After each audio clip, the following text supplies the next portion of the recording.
Hey everybody, welcome to the Power Connection channel. My name is Bobby Umar and I'm here with Monica Gibbs. Good morning, everyone. Good to see everybody. I'm excited to have Monica here today. We're actually doing a live Power Connection chat. And so today's my Power Connection live stream coming to you from downtown Toronto, home of the Championship Raptors. I just thought I'd throw that in there, why not?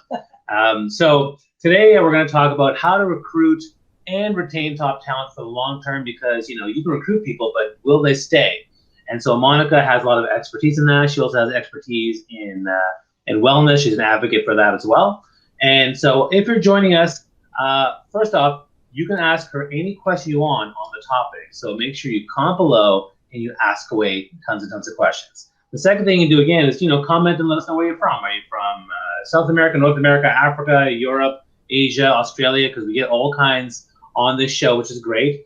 If you're loving what you're hearing, you can like, tap, heart, light bulb, and the curious face if you want to get people kind of excited. But we really want to hear from you. It's all about engaging you and making ourselves accessible to you. So you can ask any questions you want, and you can also tag people to join the conversation. You can share your own page if you love what you're hearing, and bring other people to the conversation. That's really what we're trying to do today. So that's really what I am usually here on Mondays, Wednesdays, Fridays around 8:45 a.m. Eastern time. Today we started on time, so I'm very happy about that. And also, it's fun to have someone live. We've had our coffees. We are ready to go. Quick thing, my kids are home. They may interrupt us, and that's totally okay, because, hey, who doesn't love kids, right? Yeah. So there you go. So let's get going. But let's start off with, starting with Sajid Kumar going to say cold calling or social media recruiting. Okay, great. He's already got questions. Well, let's start with, why don't you tell us a bit about yourself? Sure. Start with that, and then I'll start maybe talking about some of the key aspects of recruiting talent. Sure.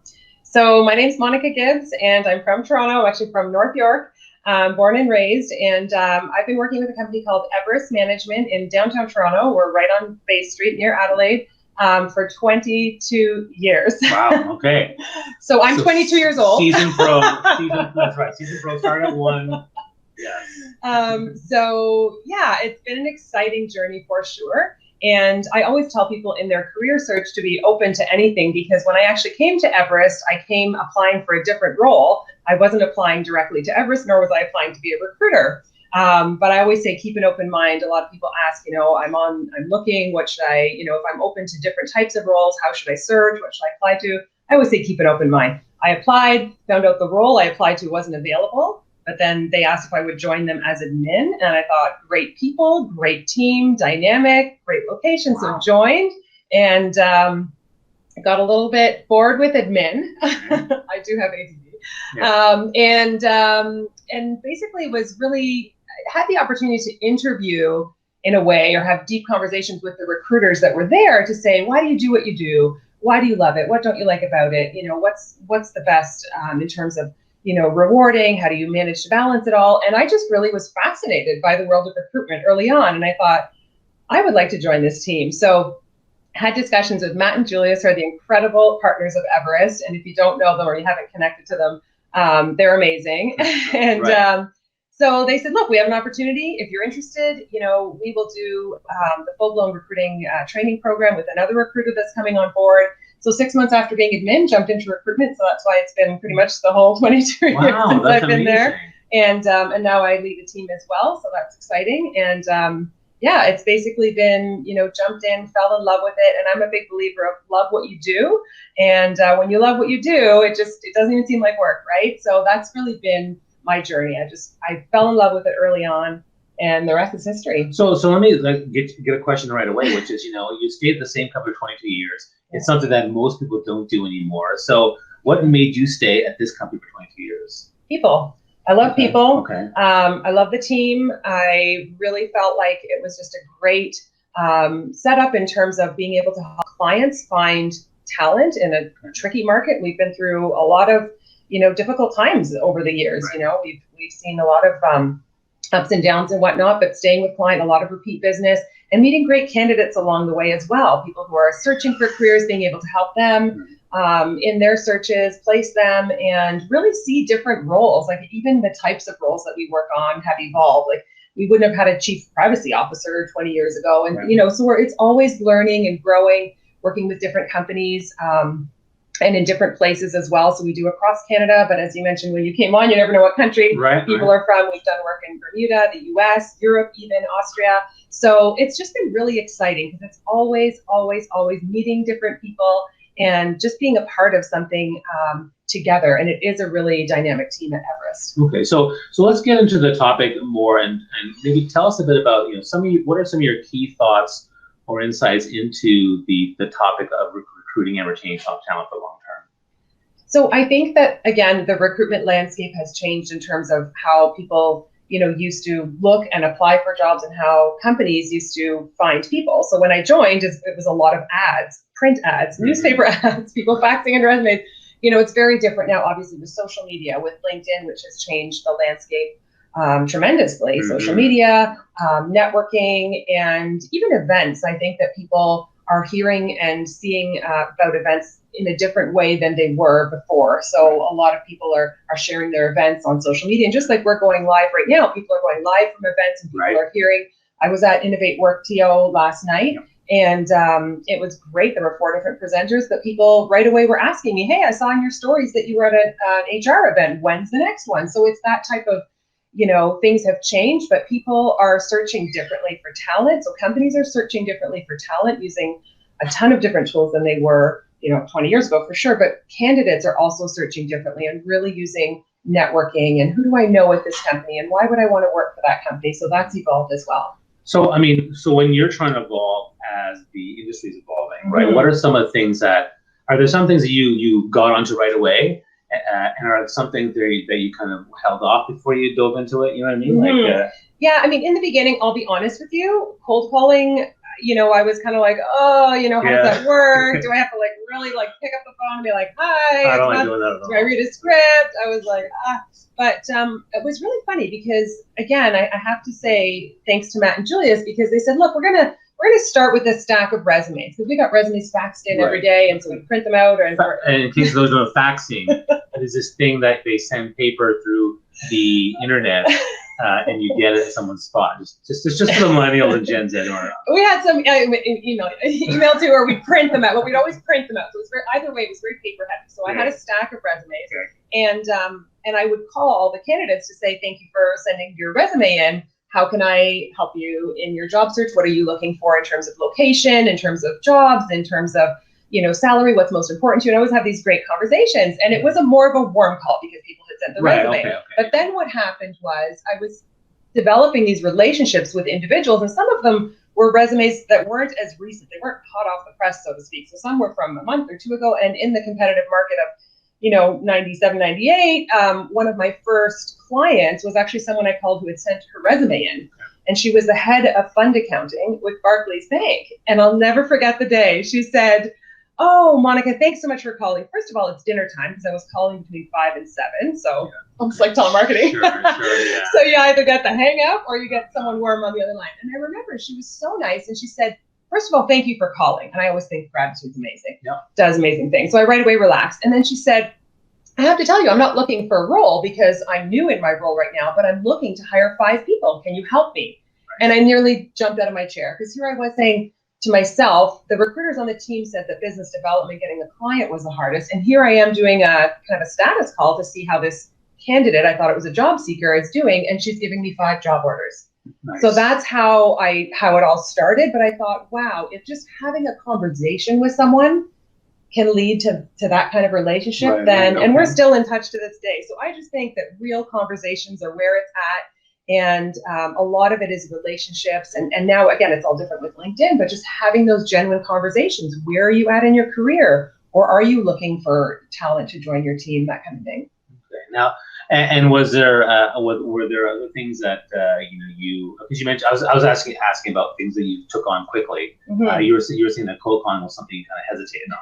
Are there some things now that you're kind of getting on the bandwagon, like this is the way to go, like for recruiting?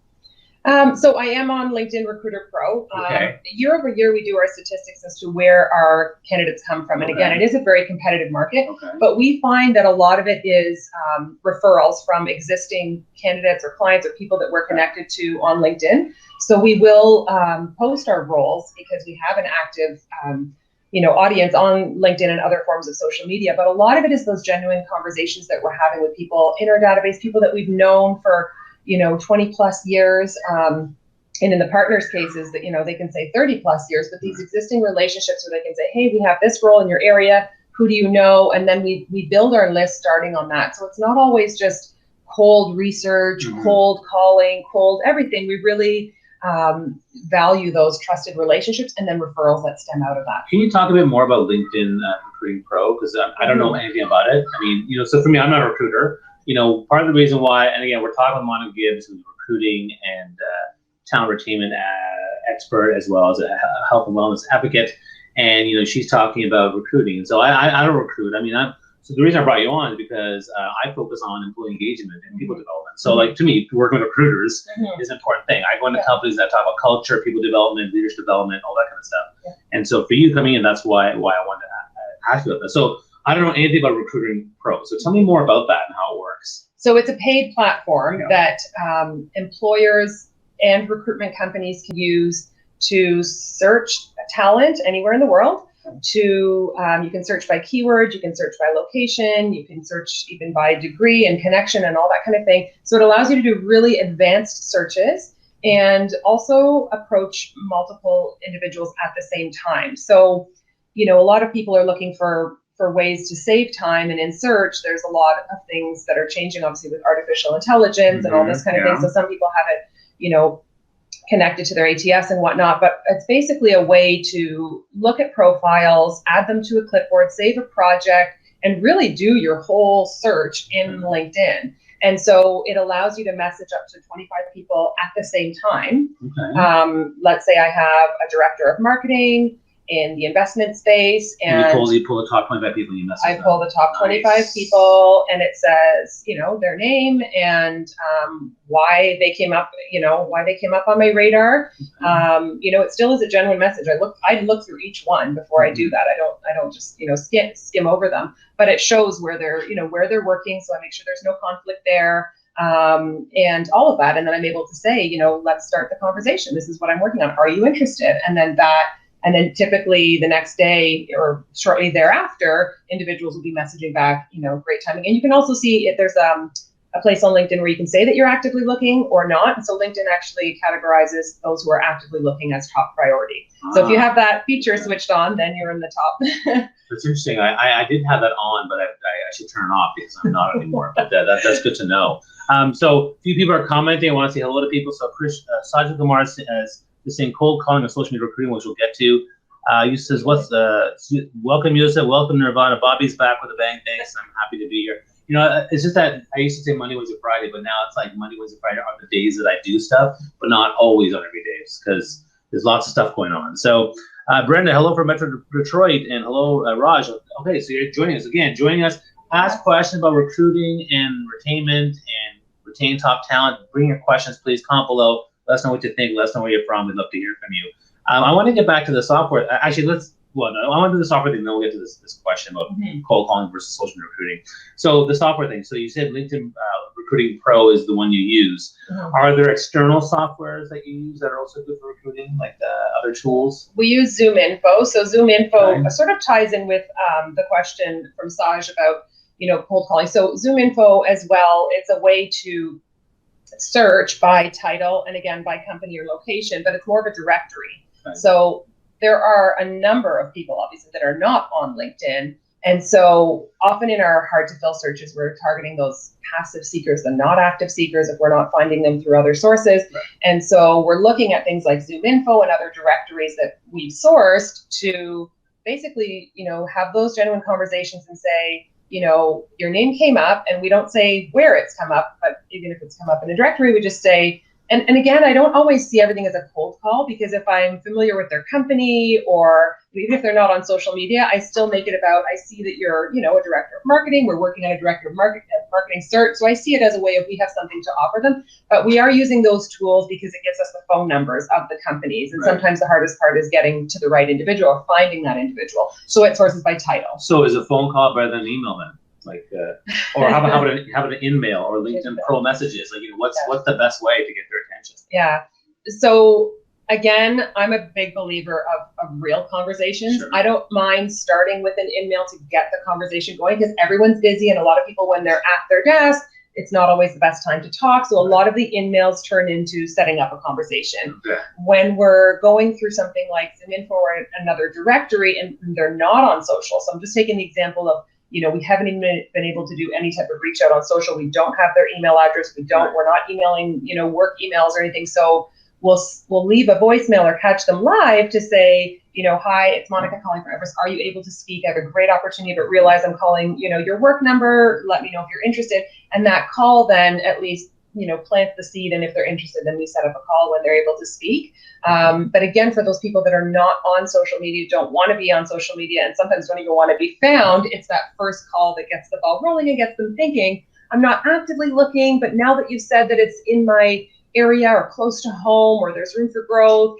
I am interested. So that we do have those conversations with people that we initially cold call, and it turns into quickly a warm call. Okay. And so I think you've kind of addressed Sajid Kumar's question, cold calling or social media recruiting. So is there a preference between those two as opposed to integrating both? I mean, or how do you feel about that? Always like to mix things up. So, our clients ask us as well, what are you using to search? And we always do a little bit of everything, especially in this competitive market. Right. So we do our database, we go through LinkedIn, we go through our active talent pipeline. So people who send us resumes are preferred because they're in our talent pipeline, they're part of our database, they're flagged as actively seeking.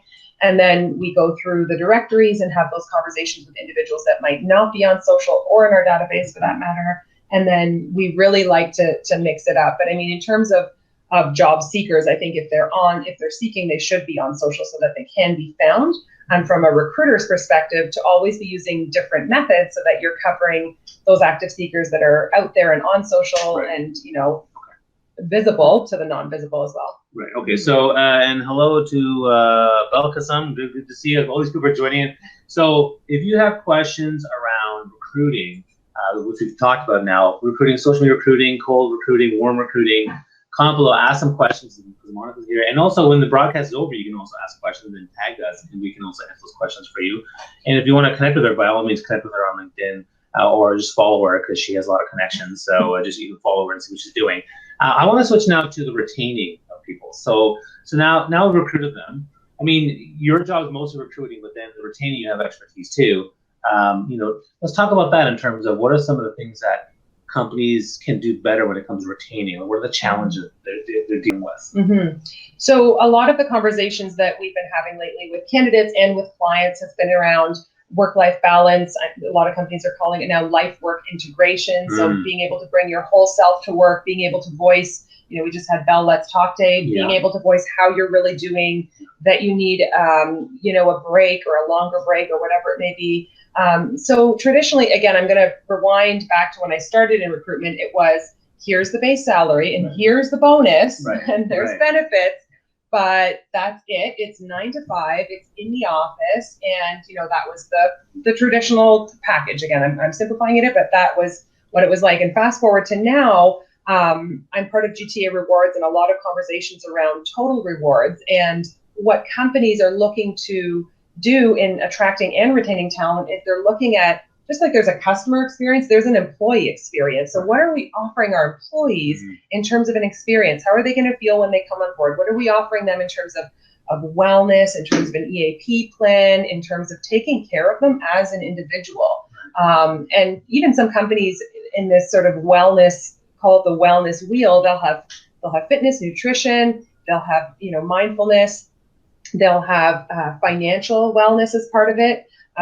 They'll have, some of them even have career wellness. So they want their employees to know, hey, we're invested in you. Here's where your career growth is within the company.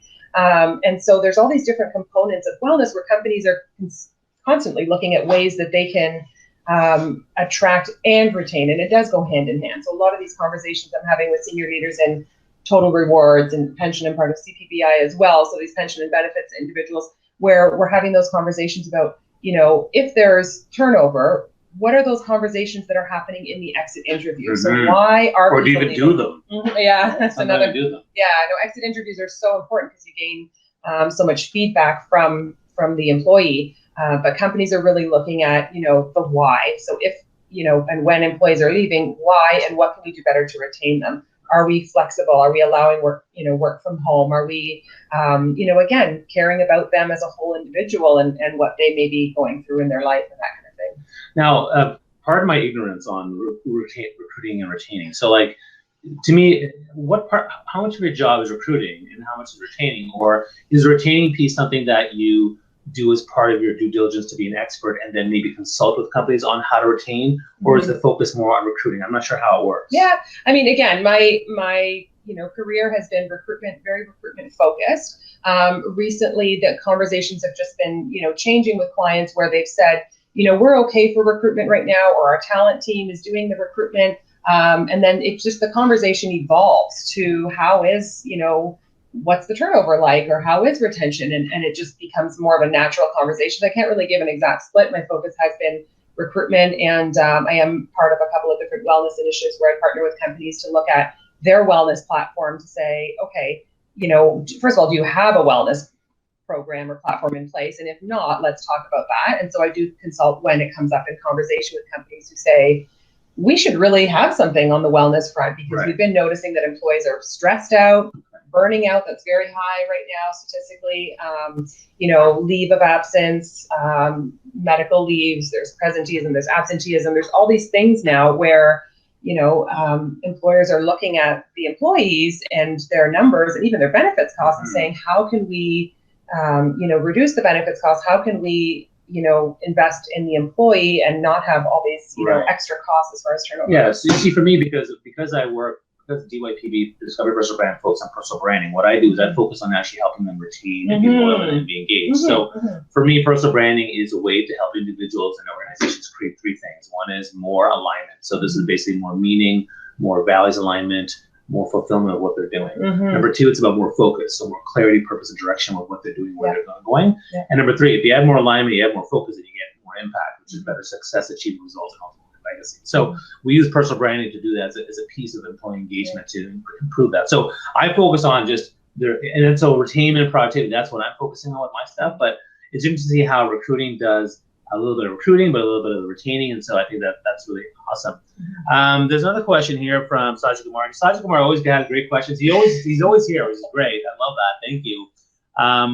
AI and recruitment. Any comments on that? So that was actually a top topic at the Toronto Recruiters Conference. Okay. We had some great speakers lined up at that. And if you haven't been, the next one is this year coming up, but it's going to be amazing. So basically, I think, again, talking about how things have changed from what it was, a lot of the, the larger companies where it's in the budget to have AI and these platforms in place, they are using it. I'm having these conversations with clients all the time. So we have artificial intelligence, we have, there's robots doing video interviews now. So it's really evolved. Really? Yeah, that came up at the conference too. Wow. They did a demo of it. Where your information goes in, so the AI system will bring in the resume, will track the keywords, and basically, let's say you're an in-house recruiter with a bank, for example, and you put a search out for a risk manager, and the AI system is basically doing the search for you while you're sleeping. So you come in the next day and you have your short list, if that's how you programmed it to be.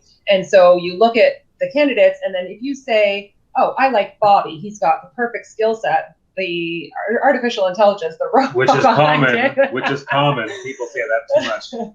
Then we'll look for people that you selected on your list as they fit the right model. And so, again, I'm a big believer of the human experience and having the face-to-face and having the conversations, but the idea behind it is that it's saving, companies time and money. And again, depending on which way they're using it, it's streamlining. If you have, multiple jobs that you're looking to fill in multiple locations, it then feeds into the ATS and you're able to send messages from the ATS directly. And there's a comment, robots for interview? Wow. Yeah, exactly.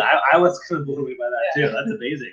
So the other thing I wanted to get into was you mentioned, so in terms of retaining piece again, are there, because you mentioned wellness, which we'll get into in a second, but you mentioned like in terms of the different types of people. So if you have like young people and you have older people, I'm Gen X, right? And there's millennials and Gen Z, and there's also boomers who are now leaving. But like what are the different things? What are the differences with them in terms of retaining? Have you noticed any differences? So I'm going to give an example of what I'm hearing more and more now across all ages. Sure. Because again, if I rewind to 20 plus years ago, it was, I always ask candidates in an interview, what's most important for you? Because at the end of the day, multiple offers are always possible. So I want to know what's really driving your decision as a candidate. If you have 3 offers, are you deciding based on money, on location? And so back when I started, it was very much, large company, climbing the corporate ladder, money. Those were the kind of top 3 things that I would hear in terms of people's why or their number one. And fast forward to now, I'm hearing much more about, it's about work-life balance, whether they have a young family or their kids in university. It's about, enjoying life, taking time for, things that matter, having that flexibility to work from home or to be there. Like your kids have a PA day today and you have this flexibility. Yeah, I do. So if someone, next week there's supposed to be a TDSB strike, so then there's 2 days right there. And people right away, their reaction is stress. It's, oh my goodness, I don't have a backup plan. What am I going to do with that? So it's employers having a plan so that their employees don't have that stress to say, we've got you. We have this culture of understanding and of flexibility and family values. So now I ask people their most top 3, and it will come down to the flexibility, the work-life balance, being valued, being respected, being heard. So it's totally changed. Totally changed. That's amazing. And aside from just IBM saved $1 billion in HR costs using AI, which is crazy. That's amazing. Another question came from Stephen Landry. Hi, Bobby and Monica. What are your thoughts on engagement? Is it the organization's responsibility to have employees engaged, or is it solely the employee's responsibility to work at being engaged? It's both. It's both. Yeah. It's the employers have to have the initiatives in place, and the employees, again, when they're bringing themselves to work, I think they need to be aware that they're part of a team, that they're part of a bigger organization and a culture where you're going to put your best forward if you're feeling valued and invested in. So if the employer is investing in you and showing you that there's tools in place and there's things in place to really respect where you're coming from and to, cater to your values, then, be engaged and tell others why it's a great place to work. And just as an example, a lot of companies now have these employee referral programs where they're actually incentivizing employees to share why they're excited about the culture. So it's once the employer creates it, the employee almost can't help but share their positive employee experience with others. And then it just kind of snowballs from there. Yeah, and what I would say to that is my take on this is that it's certainly the employer's responsibility to engage, but it's the employer's responsibility to engage and keep them engaged. That's right. And so there's a lot more onus on the employer, because if you don't do this, they will leave. Because I'm an employee, if I will try to engage, but if I'm not getting anything, I am leaving, right? So the employer has a lot of onus on them to make sure they engage people and take that to the next higher level. So that's a great question. If you have more questions for us, let us know, although we're going to be ending soon, but I want to switch to wellness. So tell me a bit more about wellness and kind of what you're doing and what are some of the trends you're seeing in terms of incorporating wellness in companies for retainment. So employers are looking at their employees and what their needs are. So there's different surveys and health risk assessments that come along with these wellness tools where they can look at what the employee's day-to-day is like. So a security company who has staff that are standing a lot and, they may have, let's say, their concern is how employees are moving around in their day-to-day, not getting enough breaks. Maybe smoking is a challenge, maybe hydration is a challenge, and they can create different challenges to target the areas where they're seeing that they have high benefit costs, that they're seeing the employees are filling out the high risk assessment, what they're struggling with. And then you might have another company where it's all the employees, they're doing a lot of sitting and they're doing stand challenges and stair challenges. But again, it's not just about the fitness piece. It's a lot about fitness, nutrition, hydration, mental health is a huge part of it as well. So these wellness platforms tie in the EAP, tie in the benefits. So it's one place for employees to go. So it doesn't seem like there's 5 different things that I have to log into, but it's really one place where I can go and say, this is what I'm doing today, or we have a yoga challenge happening at noon, and people can join live events, but they can also, share what they're doing on their own. So let's say I do a ski trip in Vancouver.